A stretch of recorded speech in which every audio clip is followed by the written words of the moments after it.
നിലമേൽ പാരിപ്പള്ളി റോഡിലെ builder studio എന്ന സ്ഥാപനത്തിനുണ്ടായ തീപിടുത്തത്തിൽ ലക്ഷങ്ങളുടെ നാശനഷ്ടം. വ്യാഴാഴ്ച രാത്രി ഉണ്ടായ അപകടത്തിൽ കടയ്ക്കൽ, ആറ്റിങ്ങൽ എന്നിവിടങ്ങളിൽ നിന്നുള്ള അഗ്നിരക്ഷാസേന യൂണിറ്റുകൾ എത്തിയാണ് തീയണച്ചത്.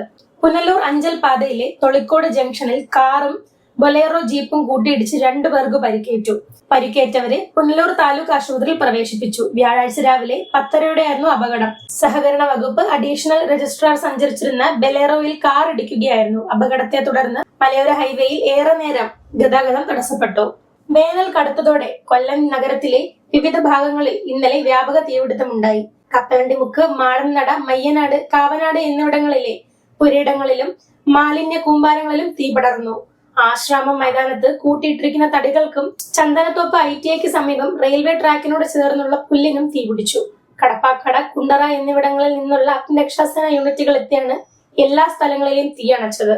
വലിയ നാശനഷ്ടങ്ങളോ ആളപായമോ റിപ്പോർട്ട് ചെയ്തിട്ടില്ല.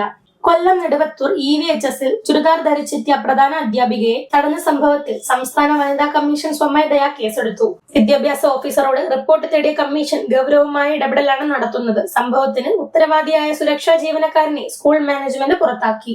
കൊല്ലം ജില്ലാ സ്പോർട്സ് സ്കൂളുകളിലേക്കും കായിക താരങ്ങളുടെ സെലക്ഷൻ ട്രയൽസ് ഫെബ്രുവരി 7 രാവിലെ 8:30 മുതൽ ലാൽ ബഹദൂർ ശാസ്ത്രി സ്റ്റേഡിയത്തിൽ നടക്കും. പെൺകുട്ടികൾക്കായുള്ള അത്ലറ്റിക്സ്, ഫുട്ബോൾ, ക്രിക്കറ്റ് തുടങ്ങിയ വിവിധ ഇനങ്ങളിലായി 6, 7, 8, 11 ക്ലാസുകളിലേക്കും സീറ്റ് ഒഴിവുള്ള 9, 10 ക്ലാസുകളിലേക്ക് ലാറ്ററൽ എൻട്രിയിലേക്കുമാണ് തിരഞ്ഞെടുപ്പ് നടക്കുന്നത്. താല്പര്യമുള്ളവർ ആധാർ, ഫോട്ടോ, സ്പോർട്സ് കിറ്റ്, മറ്റ് സർട്ടിഫിക്കറ്റുകൾ എന്നിവ സഹിതം ഹാജരാക്കണം. ഇന്നത്തെ സ്വർണ്ണവില പവന് 1,11,720 രൂപ, ഗ്രാമിന് 13,965 രൂപ.